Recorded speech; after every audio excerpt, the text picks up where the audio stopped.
and it was this cost, and we used the backhoe at this many hours, and we used the dump truck at this many hours, and we had this much road base, and you know, it has all that I can add, but right now I've told them I want the shortest, simplest, you know, yes, here it's assigned, now it's done, this is the date kind of thing initially, and then we'll start to add those extra details as we get used to using it. Okay, so after like 3 years or so, it'll have that data collected that we can present.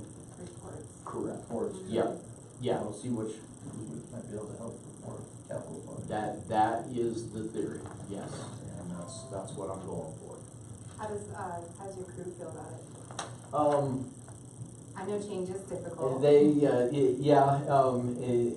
And for the most part, they're okay with the idea. All of them run a smartphone, sort of, kind of like me. So, you know, for the most part, I've been promised if they know how to go through their Facebook app, they'll be able to handle this.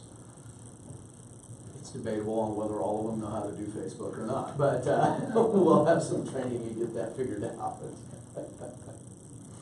And if I may, part of it is the reduction in liability, because we're tracking repairs and maintenance on streets, sidewalks. Insurance carrier promotes that because if we have a claim, then we show a pattern of maintenance to be as preventable as possible to reduce our liability exposure. Okay.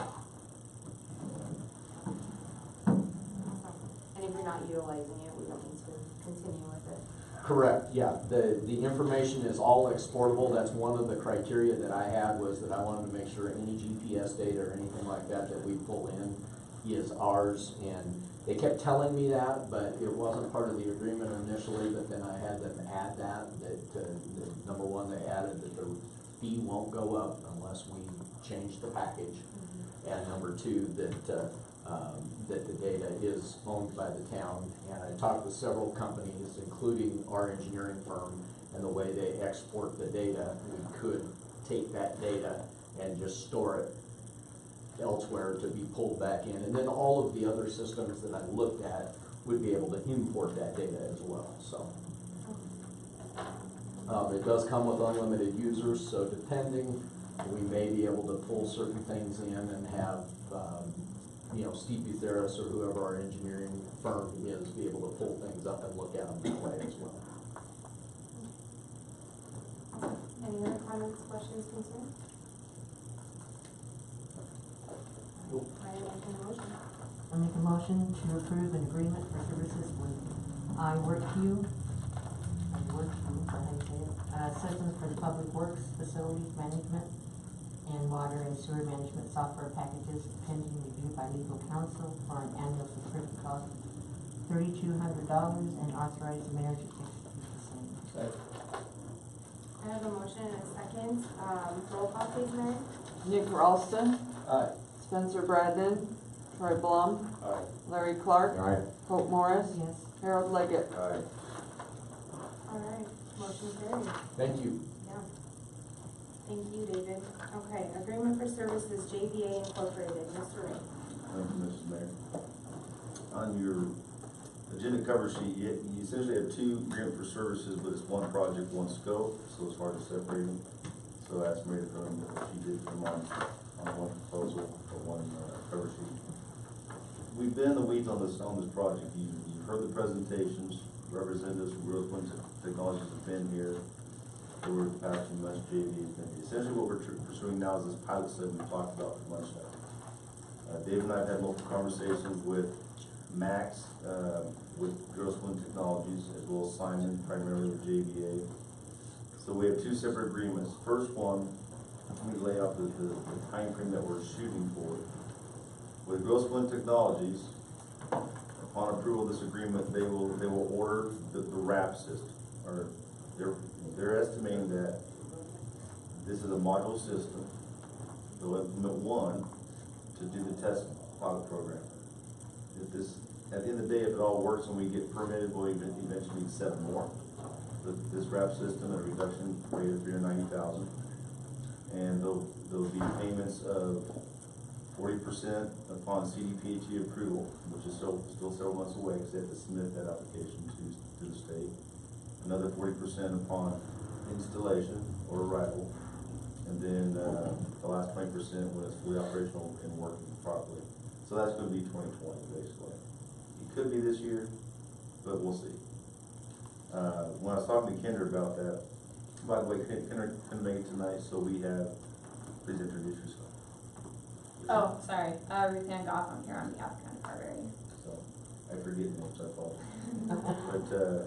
But, Ruth has been, briefed on this, and she's gonna answer any questions you may have.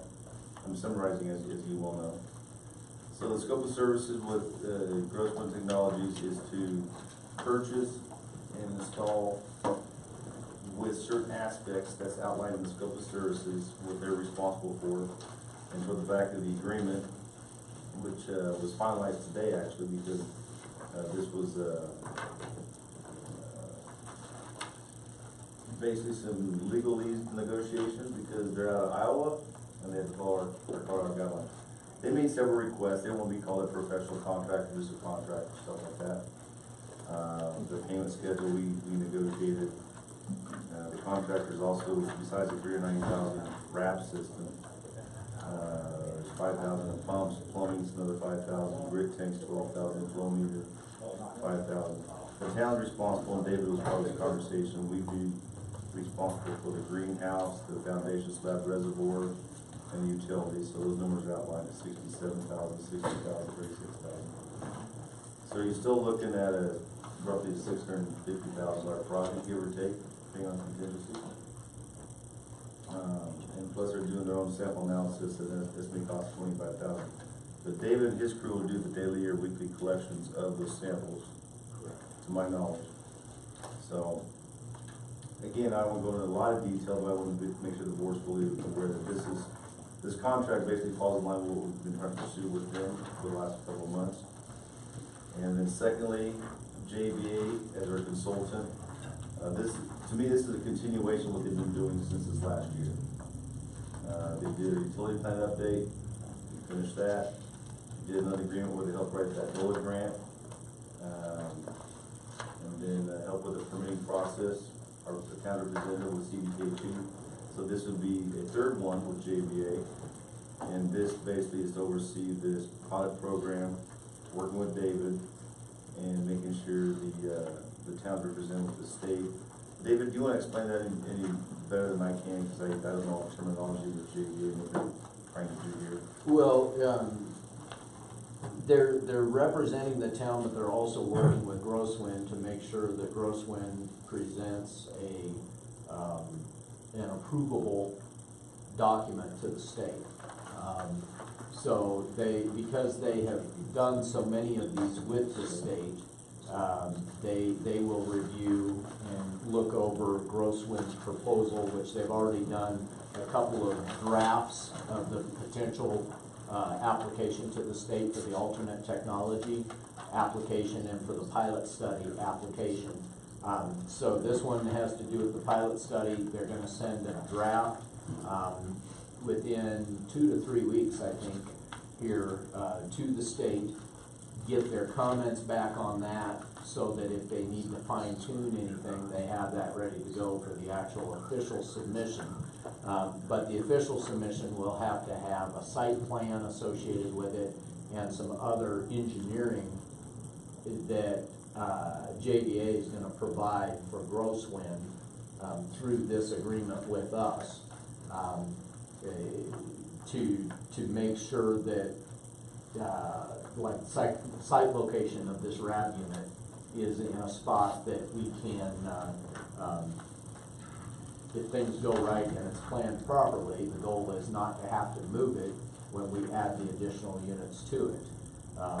A lot of times in a pilot, you set it up and then you tear that portion down and then you build the real thing. Well, we're hoping, because this is a full-size RAB unit, that we can build it in such a way that we won't have to tear that portion of the unit or that concrete basin or any of those. Now, if they end up deciding that they need to go with a fiberglass basin temporarily in order to facilitate getting it done, then we may have to move the unit pull it out of the fiberglass and actually add concrete basins at a later date or something like that. So there's still some of those things that may have to happen, so I'm not gonna guarantee the board that there isn't gonna be some aspects of the pilot that have to be removed and redone in order to make the real facility or the final facility functionable, but JVA is gonna do their best to try and make sure we get everything that we can placed where it needs to be, how it needs to be designed and stamped by a Colorado engineer in such a way that the state can approve it. Thank you, Dave. Is Oh, go ahead. GPA, are they increasing their fees because they're working with this other pilot program? Are we getting increased fees because of the, having to go from something that they're normally used to do, working with, to this other stuff, or are they same fees that we did? It's essentially the same fees, whether it be a pilot or, I mean, this is a pilot, I mean, this is not engineering. What we're, going back to the utility plan, at this point in the year, the board would have decided on their recommendation, the mechanical plant, Yes, and then the SBR, and then we would be doing a contract with them to help doing it. Basically, we'd be bidding out the design engineering, which they would bid on. So instead of doing that now, we're taking a step back, and then their contract, which I just realized, and I was talking to the town attorney, in the scope, we failed to put their cost in. It's $48,900. That is their cost. And with the dollar grant application, we put that number in for engineering for the town, on the town's behalf. so same price. So that $650,000 project, it includes that roughly $50,000 of engineering oversight in working with JV and stuff. And so I don't know if I answered your question or not, but this is an additional cost. This is a separate project from what we've been doing with JVA. The cost for gross wind and the compensation, even though it's outlined in somewhat detail in the scope, is not to exceed $400,000. The wrap is $390. That's basically what we're buying, but I said just put it $400,000, just on the safe side. With JVA, it's $48,900. I asked the board to just beat by $50,000. So overall, we're looking at $450,000 project at this point. But there'll be additional costs because if this gets approved, David knows that, talking to JV, that we're going to have to bid out a subcontractor to help with the install. So JV doesn't install, Gross Wind brings in their unit, they do part of the install, but not the whole thing. Is that? That's correct, and part of what JVA is gonna be doing, Mr. Blum, is, they're gonna be designing the concrete infrastructure, what the green roof, or what the greenhouse is gonna have to have for structural, support. Those types of things is gonna be part of their scope of what they're designing for this. So it's not just oversight, they actually have to do some engineering design too, because that help prove to not just CDPHE, but for our facility. So essentially two agreements, it's one project. So this is around $450,000 you're looking at tonight. We're anticipating another $200,000 roughly to do the full complete installation. So this is the $650,000 I've been talking about.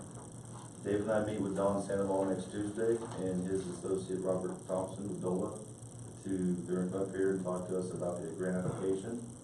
I'm very optimistic, and I know I think DOLA and the state would like to see a new technology come into Colorado. Again, I don't think Spencer's not here tonight, but he's the one that brought it forward. And I'm hoping, we have my fingers crossed. As far as timeline, we talked at length about that. We're hoping, and David, correct me if I'm wrong, if they submit the first week of May to CDPHE, the permit to do the pilot, it's for roughly, what, a 60, 90-day review? Somewhere, we don't know for sure. And then, so say, August 1. With DOLA, I'm also waiting to get that finalized, and we think I can get that done in July. So timing-wise, I want to get the DOLA grant signed, the contract executed by the mayor and the state authority, so when I start paying out the bigger amounts of money, I can get reimbursed. So I'm comfortable with the schedule that Gross Wind has, and you and I talked to Lynn, because typically we say, no, you do this and then we'll pay you. Gross Wind can't carry the load of this RAP system for $400,000. they need 40%. Initially, they're gonna ask us for that upon order, but they're not gonna ask us that until they get CDPHE approval, because that's the contingency Ken and I talked about, is I'm not gonna pay you a dime unless the state approves your project. Then we'll negotiate. I mean, we have to pre-negotiate, but then I'll pay you. So that's how we negotiated that cost. JB said we need to pay them from the get-go. Because whether it be them or someone else, we still need their assistance. So I hope I made sense of that presentation, but this has been a work in progress with a lot of moving parts. And, Sure. yes. If I may, Sure. The kind of final timeline, I know Troy mentioned that it may be 2020, and it very well may be 2020 before we actually get the pilot up and running. The goal is to have it up and running hopefully in November, so that we can start to get the cold weather months portion of the pilot, which is part of what the state wants data-wise. Because the cold weather months is where it's harder for us to meet the phosphorus, the total nitrogen, and some of the other limitations. So they wanna see that the system actually works when it's cold out. So gross winds looking around November 1st time frame. I think that's optimistic, I may be wrong. They did say it took, what was it, 4 to 5 months for the RAV to be manufactured, once they ordered it. So they'd order it probably tomorrow, if the board approves this contract.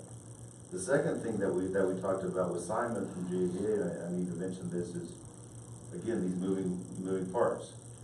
Submit the pilot, try to get CDPHE approval, we're going to Don Sandoval to get a grant. But then we still have to, and that's where JVA, part of JVA's contract is to help us submit a schedule compliance extension. That's a whole separate permit, not a permit, but a request through a different division, CDPHE. So just because the state gives us a pilot, doesn't mean our schedule changes. We have to then ask the state, which I would hope they would give it to us as they just filed, and a 1-year extension. So that's a separate part of this moving part that we're dealing with. I almost forgot to mention that part. Larry, I know you have questions. No, I don't. Okay, fair enough. I'm good. I just wanna make sure the board's comfortable with this. I really feel good about this program. I'm very comfortable, but at the end of the day, I mean, we're putting some money up front out of the $650,000 roughly project to get this approved. It's approved, the RAP system, to be utilized for the long-term program. So I feel good about that. Or they'll buy it back at 75% cost. That's a good deal, I thought, after using it for over a year. And then, getting 200,000 DOLA. I'm thinking about the budget right now. We budgeted $450,000 for 2019 for the system. So the DOLA, getting the DOLA grant will help me with the budget. So we make a motion, do we need to include the dollar amounts on these two, or do we just? So they're two separate ones. On the JVA contract, I'm gonna ask you to do that one first. Approve it amended with a not to exceed of $50,000, because I spaced it out, was put in the contract, it is $50,000. And then you have separate motion. And a separate motion for Gross Wind Technologies not to exceed $400,000. That's my request to the board. All right. I entertain the motion. I move to approve that agreement for services with JVA Incorporated as amended, and authorize the mayor to execute the same for $50,000. Second. I have a motion and a second. Roll call, please, Mary. Spencer Bradnan, Troy Blum, Aye. Larry Clark, Aye. Hope Morris, Yes. Harold Leggett, Aye. Nick Ralston. Aye. All right, carried. I'm entertaining a motion for the second part of this for the Grosswind Technology. Okay, I move to approve an agreement with services with Grosswind Technologies as amended, not to exceed $400,000, and authorize the mayor to execute the same. Second. Okay, I have a motion and a second. Roll call, please, Mary. Troy Blum, Aye. Larry Clark, Aye. Hope Morris, Yes. Harold Leggett, Aye. Nick Ralston, Aye. Spencer Bradnan. All right, motion carries. Moving on to the devolution of Vasquez Boulevard and Main Street. Mr. Rankin. Well, I wish I had good news on this one. Mr. Bildebrand, Tim Bildebrand, the Access Permit Specialist, emailed me on April 8th. And you have to understand, CDOT is going through transition. Mr. Johnny Olson, the director, is not going to the Denver office because the state has a new state director from the East Coast, I'm not sure which state. So there's a big transition going on, not just in Region 4, but throughout the state. From what I was told by Larry Haas, one of their top engineers at CDOT, is that they have multiple people currently working to do Mr. Olson's job until they feel that transition. So that's going on behind the scenes or up front, if you will. But Tim emailed me and said, you know, the regional team, leadership team at Region 4 reviewed the counteroffer from the Town of Platteville. If you remember, we first asked for about $4.1 million for the devolution of Main Street and Vasquez. They offered 1.5. Nothing for Vasquez, just Main Street. We counter-offered after working with Mr. Theris and doing some design review and engineering considerations, and we asked for about $3.2 million, and I submitted that letter on behalf of the board. We asked for around $750,000 for Vasquez. So what Tim advised me is that Region 4 is going to stand by their initial offer of 1.5 for May, 0 for Vasquez. So the option is, number one, take it, which I do not recommend. Number two is just move on, which is not quite the option I want. So what he is suggesting is table it until the new Region 4 director gets installed, gets his or her feet wet, and then reapproach the devolution request with the new Region 4 director. It's worth a shot. I just don't want this to just go away forever though. You say option, move on, move on to what? Just don't even consider devolution and just basically ask CDOT to fix our roads, which we know are not gonna happen. Cause they still just, we wouldn't take it over and they would just leave it as is. Leave it as is, and to me, it'll never get done. Where does Vasquez consider, is it south of 66 and then? Vasquez starts at 66 and goes up to the car wash at Washington Street. That is all CDOT's frontage road. That's Vasquez Boulevard.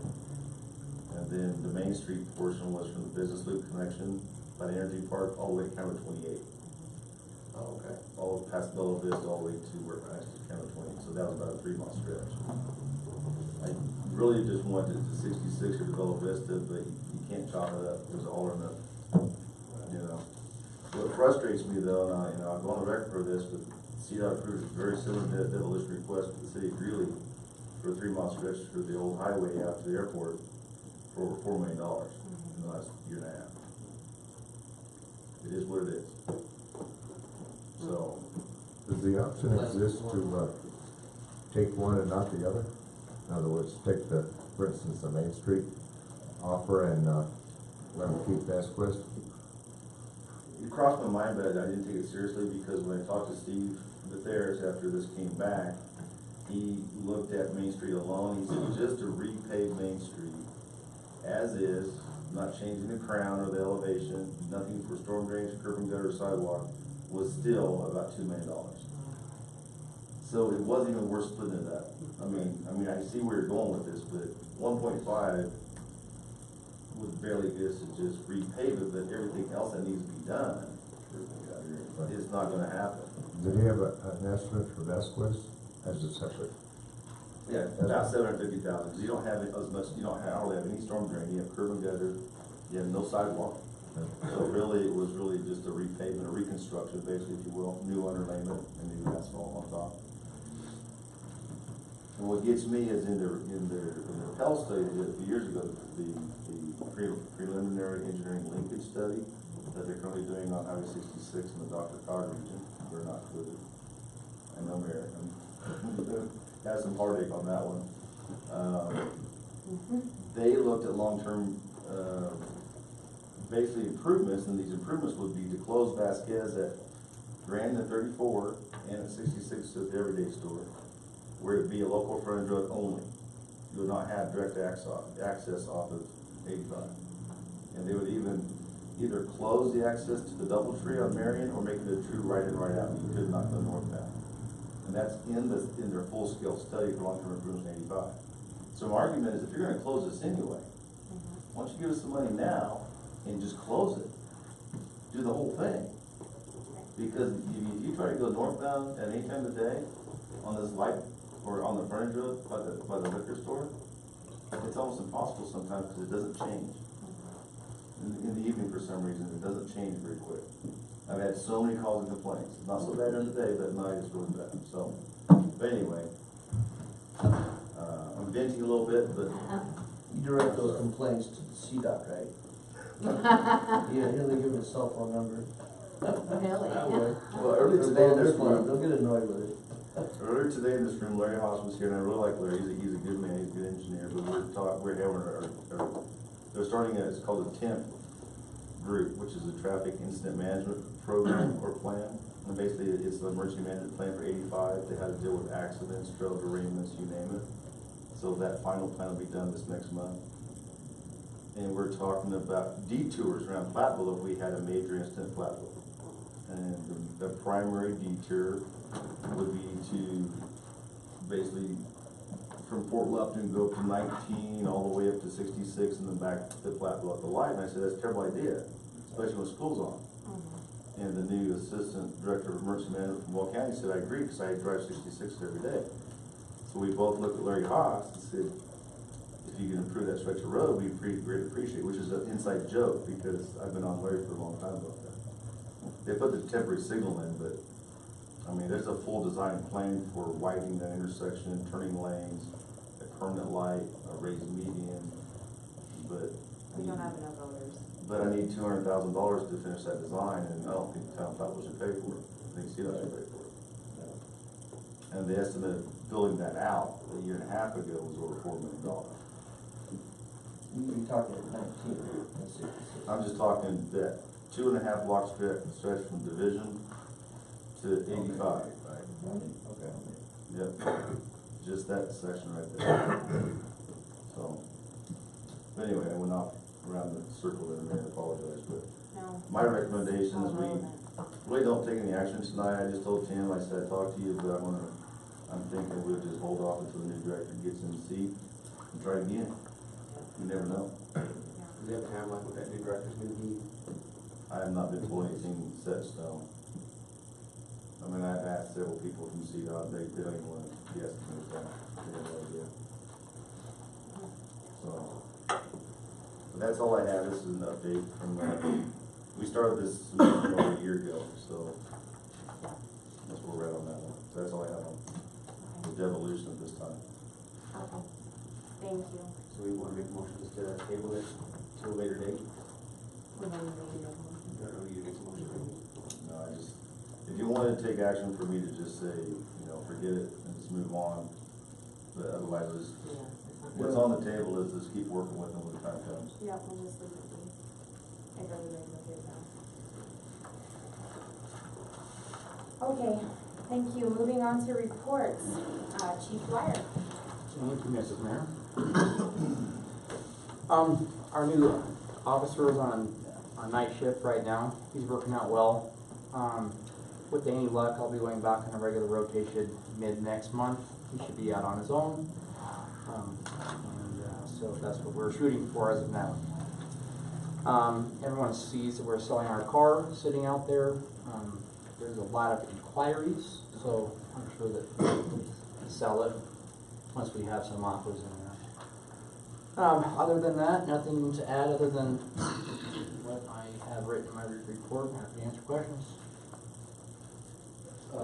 Carl, when, I was in a meeting last week with the sheriff's office, and, he talked about the red flag gun bill that passed, and was signed by the governor effective in January.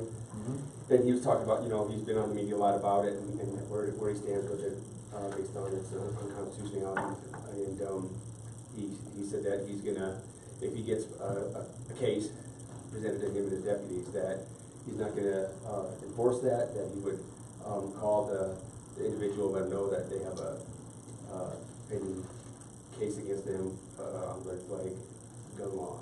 So that made me think about some of the municipalities aren't addressing that, what they're going to do. And he said, I'm not going to be the one that's going to be going to these communities. It's the local police that are going to be doing it, because they, if somebody comes to you, files the case, then so my question is, what are we going to do in this town for when that comes about, or are we gonna, Well, so the red line bill, I feel if it's used the right way, it may work. There's a lot of loopholes and a lot of things we have to work out. Luckily, we have a year.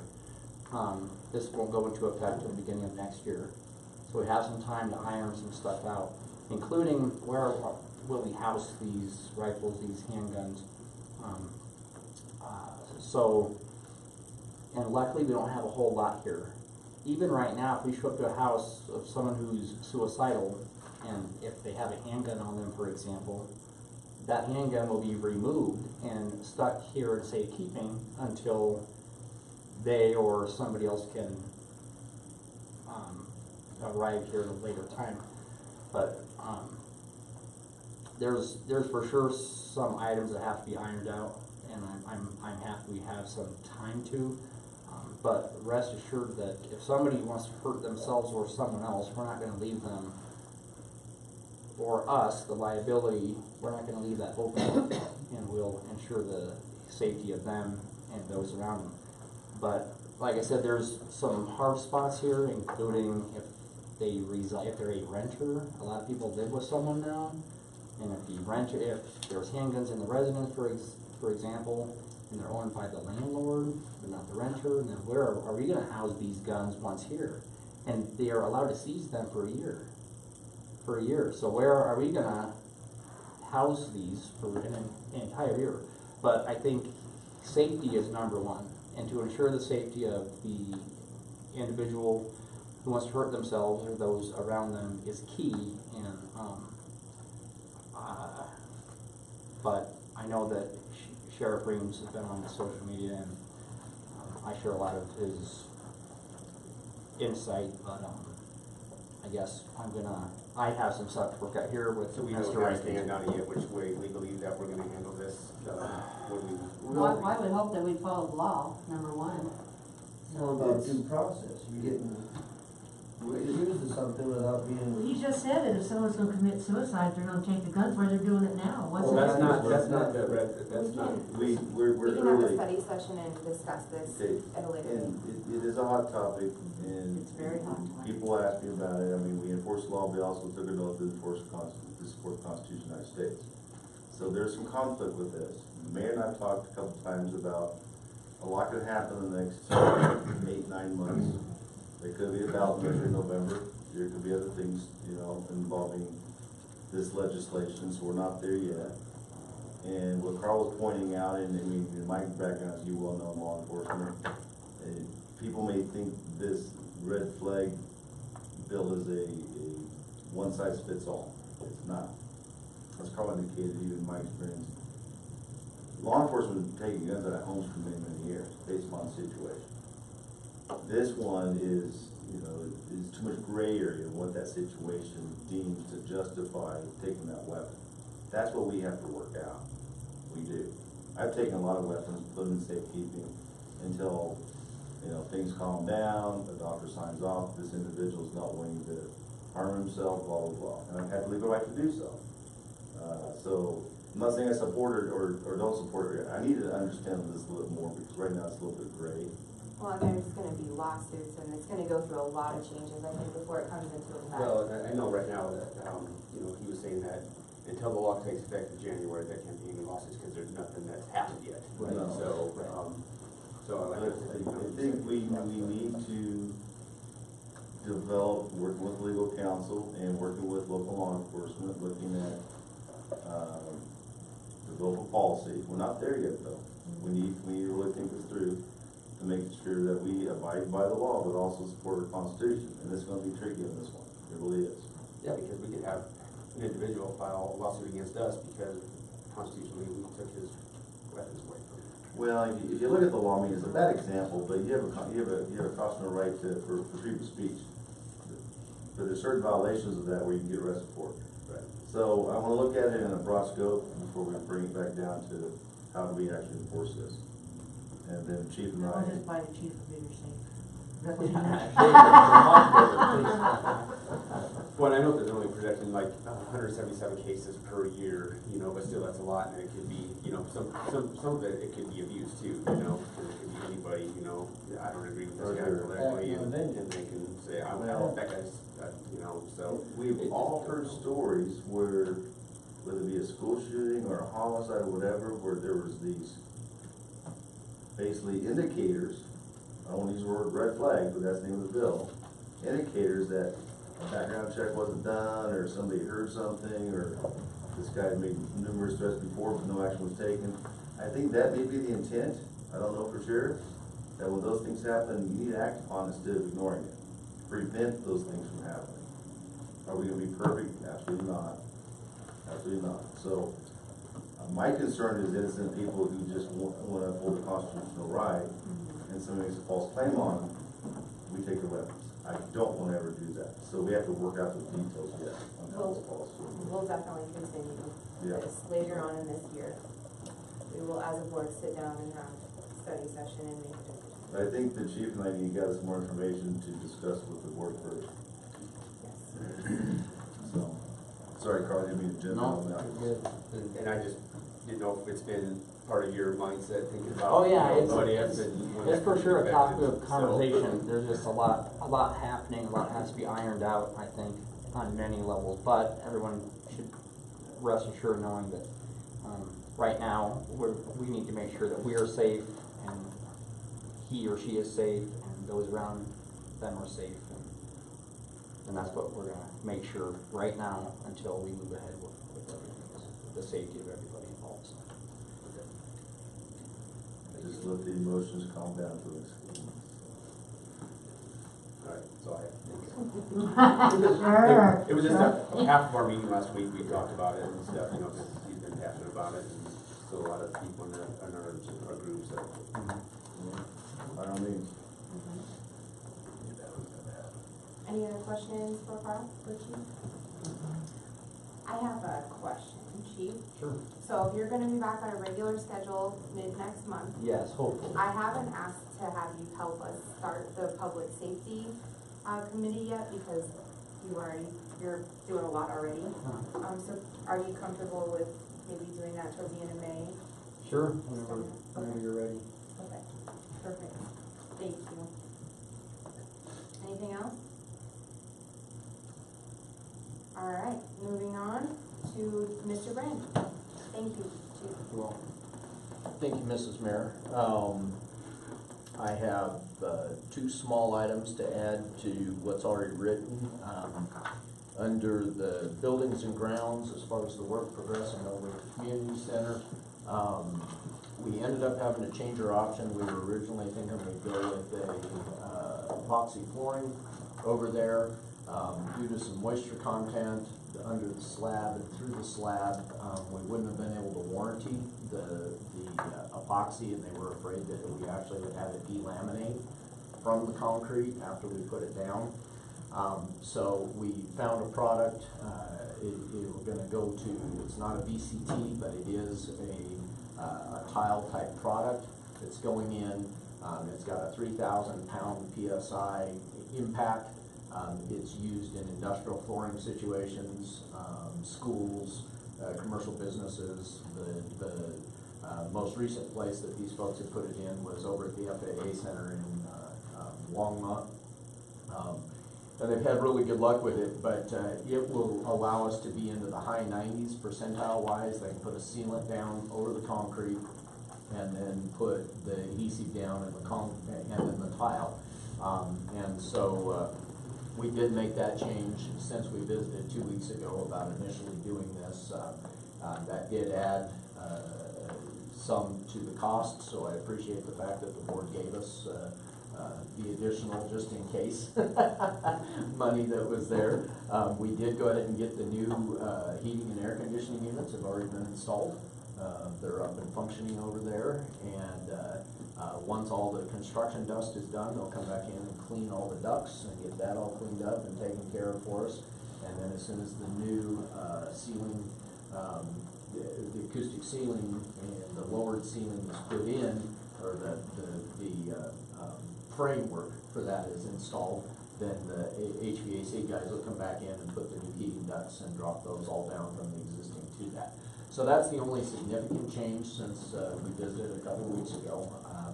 I'm a little disappointed that we're not going with the epoxy flooring, because I thought that was a neat option. But we did learn that the difference in cost, there was a reason. The other thing that helped move us, or kind of moved us away from it, was the type of epoxy floor that was a lot less expensive. Also runs most of the other occupants of a building out for between 2 and 3 weeks due to the odors that go along with it.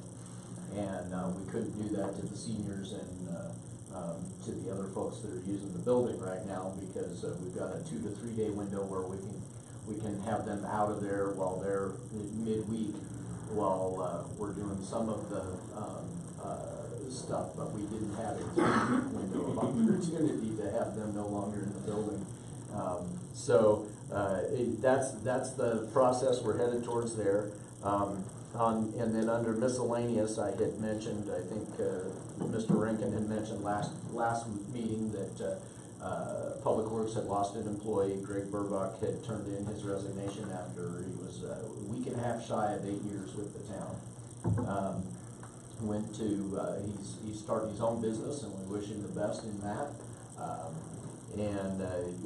Todd and I conducted interviews yesterday, and I made an offer this evening to a local gentleman that lives just east of town. His name is Tony Hankey, and Tony will be starting with us in the morning. So he was available right away, and so we'll get him on board. Over the next couple of weeks, Todd will be on vacation. Tony will be working with other guys, you know, so basically for the first month to 2 months that Tony's here, we're still gonna be basically short-staffed, because you're gonna have him in with somebody else, and kind of like the FTO process in the police department, where you technically have 2 officers there, but you really are only getting the services of one, more or less, during the training process. So over the next couple of months, we'll be a little bit short-staffed there. Todd will be on vacation next week, and then I'm gone the last week of the last part of April and the first week of May. My daughter's graduating from college, so I'll be in California for that. Already? So I know Jeez. it's gone fast, hasn't it? So. You're just in high school. But, so if there's any other questions, I'd be happy to answer those. Otherwise, stand by what's in my written report. I talked to somebody and they said that there's really organized out there this weekend with the cleanup days, and the guys helping out was great, you know. So and you know, some stuff that I have is heavy too, so you know, to put up and not lift it up into those dumpsters was great. So some I can't remember who was in the community or was really impressed with how organized it was and the help that they got from the group. So I appreciate that, and I will pass that along. This was a lot of times during cleanup days, we have some rushes and lulls where, you know, everybody all of a sudden decided that lunchtime, inevitably, if I go get lunch for the guys, that's when everybody decides to bring a load, you know, and so we never get to eat lunch when it gets there hot. It's usually cold pizza or cold subs or whatever it is that we end up doing.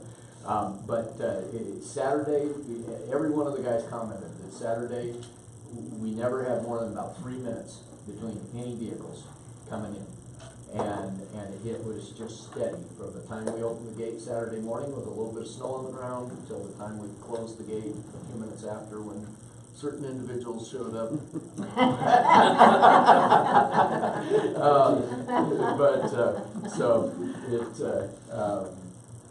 Anyway, it went really well, but I will pass that along, because the guys did work hard to make sure it went that way. So.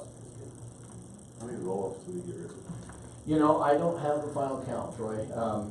McDonald had guys there both Friday and Saturday. As soon as we were filling them up, they were out the door with them.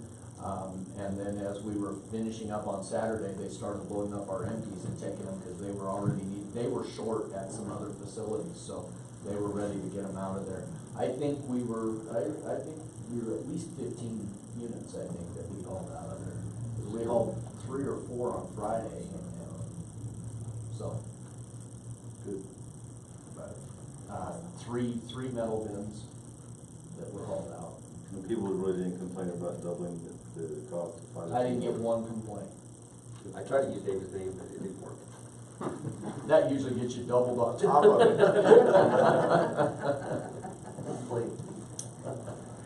All right, anything else for Mr. Brand? Okay, thank you, Mr. Brand. And moving on to our attorney, we have her first printed here. Kendra's in Winford Park today, so. Okay. Alrighty. And then, moving on to Mr. Rankin. You don't want to ask her, standing kind of. Oh, sorry. That's totally fine.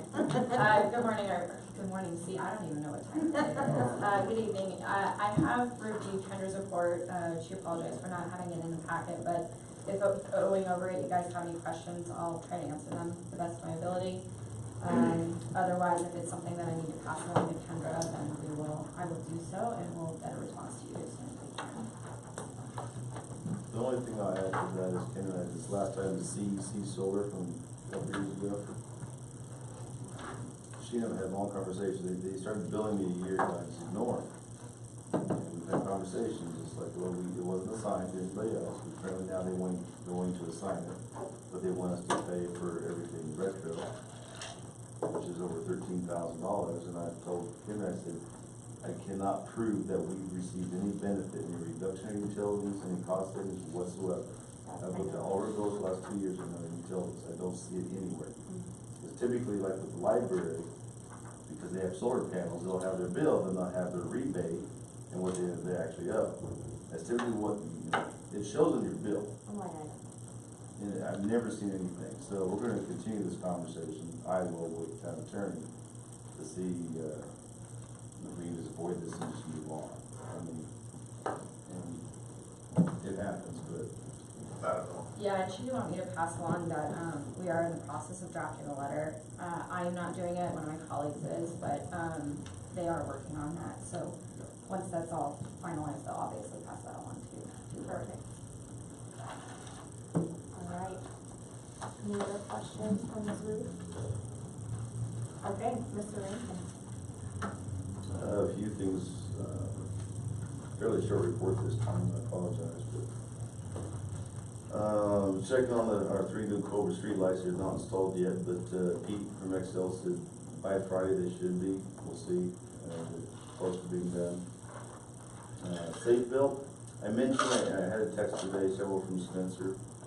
I mentioned having that study session on Tuesday, May 14th. He and I talked about, he had a Parks Trail Tree Committee that same evening. I thought they could reschedule, but they had some stuff already kind of lined up. So I got a hold of Safeville, instead of doing a separate night. Their presentation is fairly short, so they agreed to come on May 7th, the next regular meeting at 6:30. So we'll have a study session right before our next regular meeting. So that means you gotta have food, sorry. It is what it is. So, at 6:30? At 6:30 on May 7th. And it's a short presentation, it's only a handful of slides really, and it's just to summarize the differences. The Town of Platteville, the last adoption was 2006 International Building Code. The latest version is the 18, so there's a lot of, not a lot, but there's a number of things like residential sprinkles requirements that people or towns are just exempting and not adopting those, but what Safeville and Russ Weber's goal is to have all their clients using the same version, which makes sense because when they go from town to town, you know, doing their inspections, they have to remember who's on what version. And he'll show you that it's really not the most drastic difference at the end of the day. So I'll do that to him. But there's multiple codes. There's mechanical, the mechanical, electrical, plumbing. So it's not just one code, it's multiple codes that he will summarize, but it's not very long. So forget May 14th of the study session. On May 21st, just FYI, we're working with Melissa, we'll probably have 2 scheduled public hearings for industrial sites on conditional review uses. Planning Commission will meet at 6:30, followed by the board at 7. So that's still in the works. Mary sent out the publishing notices today. Melissa's working with the applicants to get the minimum notices back and certified, so that's in the process. I mentioned Maria Pena, our new code officer started. She's pretty excited. Her experience is obvious. In the 3 years she was a code compliance officer in Greeley. She knows the lingo, she knows, work with Safe Built, Chris Pratt. After a few hours, he came in and said, I don't need to teach her anything. She pretty much knows how to do this job. What we're discussing now is getting her some revised warnings and tickets, the process, of how she wants to pursue violations. But she went out the other day and looked, and she said, I will probably get a lot of phone calls, and you will too, because, you know, I said, I want you to do your job and do it before the code. If people don't like to do the code, then you come talk to the board can change it. So what I'm gonna recommend is not doing a study session on code right away. I'd like her to get out there and do her job for the next month or so, and then have a study session. Because we got signs on fences that are illegal, we got vehicles, we got junk. She went and gave somebody a ticket about dumping their trash cans in the alley next to somebody that is sitting close to me, and they're going to go to court. I mean, there's all kinds of stuff going on. And by the way, our alleys, they're drying up. Public Works will go back and straighten them up, because those are a complete disaster after the moisture, and I blame B&C, you know, to be honest with you. Yeah, they were there, they went through the alleys on Friday, it was like, holy cow. But They were really nice and smooth right up until the moisture came to B&C drove through there, they're frozen. Well, in all seriousness, if you'd be nice if you could dig those up, every alley, and re-put basin and recycled asphalt or whatever, but that's not gonna happen. That's a big project, we try to contract it out sometimes. But in all seriousness, some alleys are better than others. I've talked to some private owners that have put in kind of their own material, like the, that crushed asphalt material. The crushed concrete. Crushed concrete, yep, It can be. and then some people have filled it in with rock and different things, and to be honest with you, we just need to spend more time on our maintenance, but we'll get to that too as well. David Green, our town accountant, notified me today that the audit is wrapping up with Marsh and Allen. They want to know when to present, either on May 7th or May 21st. The 21st is going to be a busier night, so I asked him to present on May 7th. So Eric Miller from Marsh and Allen will likely be here to present the 2018 financial annual audit to the Board of Trustees. And everybody will be fed, so. Yeah, I'm gonna be fed. Just, all I ask is every audit presentation, don't snore in public, just let them do your conversation. Just kidding, Larry. Burn. I wasn't referencing you, because I know you have questions for the others. But he said it went pretty well, pretty smooth. I mentioned Don Sample. Turning the barrel tonight, huh? Yeah. Don Sample will come in next Tuesday for my DOLA grant. David and I meet with a gentleman named Greg Larson with Union Pacific Railroad on Monday afternoon. And they fully plan on closing County 30 this year. So it'll happen probably this summer, this fall. You can see that today confirmed that it was scheduled to close this year. Are they supposed to put barriers on each side, or how they can? What they'll do is they'll go back 200 foot from the center rail, which is their right of way, and then no barrier, no block. 200 foot up east of County 30. So it won't be right next to 85. There'll be some signs there, obviously. So it is what it is. We can't control it. I'm still waiting on IJ from CDOT, or not from CDOT, from Will County, because again, there's a delay because the director changed with CDOT Region 4. Last I heard in November, early December, that Will County was negotiating an intergovernmental agreement that in exchange for closing 30, which is the town's property, that CDOT would basically give $1 million through Will County, and then CDOT and Will County would do an IJ with Town of Platteville to transfer those funds. I have not had an update since January, unless you had anything new. Barb told me that we were just waiting on Bruce, their attorney, because they had their Bruce Barker. IGA with CDOT finished, Yes. so we're just waiting on Mr. Barker. Okay, so when that time comes, obviously we'll put that in College Trust, put in the bank, and we have a conversation this summer about how to build your frontage road, or, you know, Extending Front Street. extending Front Street, Dave and I have been in negotiations with Camp Farms and with Todd Harris, who are the two main property owners along the railroad from 30 to 32. We still have to finalize acquiring some right of way. We have some verbal commitments now, but nothing in writing, so that will all be a larger conversation with the board. But like I told the mayor, I was just full disclosure, I'm not gonna be the town manager that paves a frontage road from 30 to 32, when 32 to 34, where all the businesses are, is still dirt. We have to figure something else out, because I'm gonna have a lot of people, businesses on Front Street now, as you can imagine, rightfully so, because that road's a disaster as well. But most of that road along those businesses are UP right away, so our hands are tied. So are they gonna, down on 30 to the east, are they gonna put, dead end ahead or something, or are they gonna put some signage so when people are coming that way? I'm sure they're gonna figure it out. They're gonna put some signage where off 85, so when people turn, they don't. And there's nothing we need to do over on 85 to 30? Not to my knowledge yet. And I think that's part of the conversation on Monday with Greg Larson. We're gonna have that conversation. Kind of details of how this will work. Right, and at that last, was it upper front range meeting, they were talking about having notified the residents, right? It was their requirement. But I saw the list today of all the closures, those 11 closures, and this was one of the first. I think there's another 1 or 2 in the area this year to be closed. I thought 29 was gonna be closed. I think you're right, just north of town. But 1 or 2 more is gonna be closed until 2021. If I didn't bring that with me tonight, someone else apologize. Well, it's sickening to see, like, just north of us here, it's like every other month we get a train truck accident, it's like. 34 and 38, What the heck is going on? Yeah, I think we've had significant accidents at all 3 of those intersections. Yeah. So, last 2 things, I'm still advertising for the new rec director till next Friday.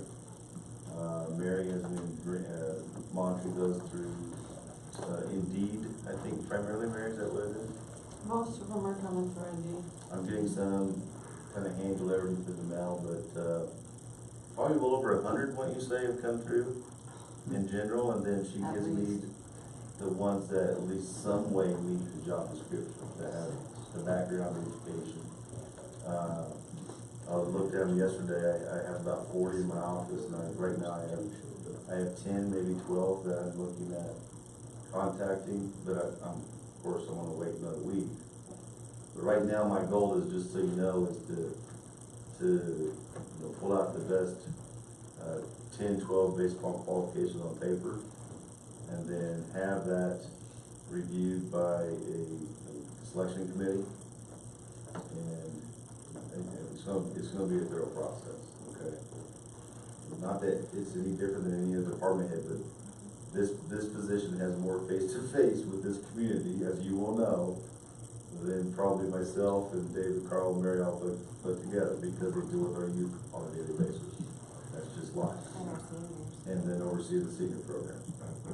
So, once that is at the point where I'm doing interviews in early May, I want the board to know I will advertise for a deputy clerk. This is why. We have a vacancy as a finance clerk. I'll talk to the front office staff. I'm looking at bigger picture, longer term. Our town clerk made me mad the other day, and she said she will retire at some point. Okay, I know it's hard to believe, but she will. Probably in a few years. So I'm looking at the big picture. I talk to my staff. I talked to the current deputy clerk and say, do you see yourself visioning this, or it's your career goal, what do you want to do? And she's very good with numbers and AP and so forth. So we're looking at doing a transition in the front office. The deputy clerk person to finance clerk position, and then advertise for deputy clerk. I candidly told them that when Mary does retire, logically I would think that my deputy clerk, if they're qualified, with the training in the next 2 years, 3 years, I keep saying 3, Mary says 2, that they could probably fill in that position based upon the funding of the town board. So that's my logic behind that, so I just don't want any surprises to you. Right now I'm advertising for deputy clerk, not a finance clerk. So, Charlene, she's not interested in taking the deputy, or is she No, she was the state utility clerk. Oh, she does? Yeah. Well, that's good. Yeah, she likes where she's at. We had that conversation, Mary and I, in the, I did 2 days in the front office. But I don't want to go into a lot of detail, just as position wise, and what we know that's going on with that. So I'm looking at the longer term, where I need to fill, the vacancy when Mary retires. So that's kind of where I'm going for. Alrighty. Maybe she'll change her mind, stay with her 5 or 8 years. Make it a 10-year plan. Wow. I think that was a no. I can try. Good thing looks can't kill. Larry, I get a lot of those looks throughout the week. That's all I have for you. Any questions we have? Any other questions for Mr. Rankin? Alrighty, I don't have anything to report, I just got back from vacation. Committees. I have an email from Mr. Bradman. I will read. His fellow board members, I apologize for being absent this evening. I was sent to Utah for work and will be back on Thursday. I reviewed the agenda and have nothing to add at this time. Thank you, Carl, David, and Troy, as always, for your informative reports. Parks, Trails, and Trees update. April 19th, we will meet 10 a.m. at Lincoln Park to scrape sand, prime, and paint the signs in a similar color as currently at Lincoln Park, Riverview, and Coronado. The artistic touches of each sign will be maintained, but may have to be touched up at a later date if paint is not dry in time. May 10th at 11:15 is the tree planting ceremony at Riverview Park. May 14th at 6:30 is abbreviated agenda. We will host Amy Lentz from CSU for a presentation on trees, types of plants, and care, among other things, I'm sure. We will invite the entire community if possible. We will be approaching local business owners on Main Street and Platteville Commons to see if they're interested or willing to purchase and maintain flower pots in front of their establishments, potentially looking for a $100 donation from each business to cover costs of flower pots, soil, and flowers from school district, as well as commitment to water and maintain throughout the summer months. Parks, Trails, and Trees members will water if that turns into an issue. There are several other items on our radar, including the dog park renovations and researching a potential community farmers market. We're also anxiously awaiting further information on potential open space at West Barnes. Lastly, Parks, Trails, and Trees would like to thank all the members of the community who have taken the time out to help clean up our streets of trash. What an awesome and worthy community movement. Spencer Bradman. Is there any other, Nick, did you have any updates? As I talked to you there before, on that, closing off Francis Street there for the vendors, as a reminder there for Easter egg hunt. Okay? You had mentioned about, well, they would like to get it closed off about 8 so the vendors can set up there. Is that still a possibility? I know that a couple of weeks ago you had mentioned it, but I hadn't had any other input, so didn't know it was still a go or not. So we probably need to talk offline to make sure that we've got what you want. Okay. Is that Saturday morning? Yeah. Okay.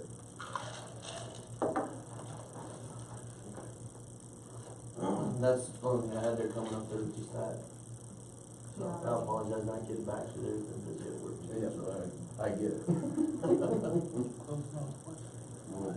We'll make that work, because like we're gonna close Frank's Place for Harvest Daze. There's one property we notify moving vehicles, the rest are fine, so we'll talk about it. Okay. Okay. Any other updates? Information? All right, we're adjourned. Did I go to do that?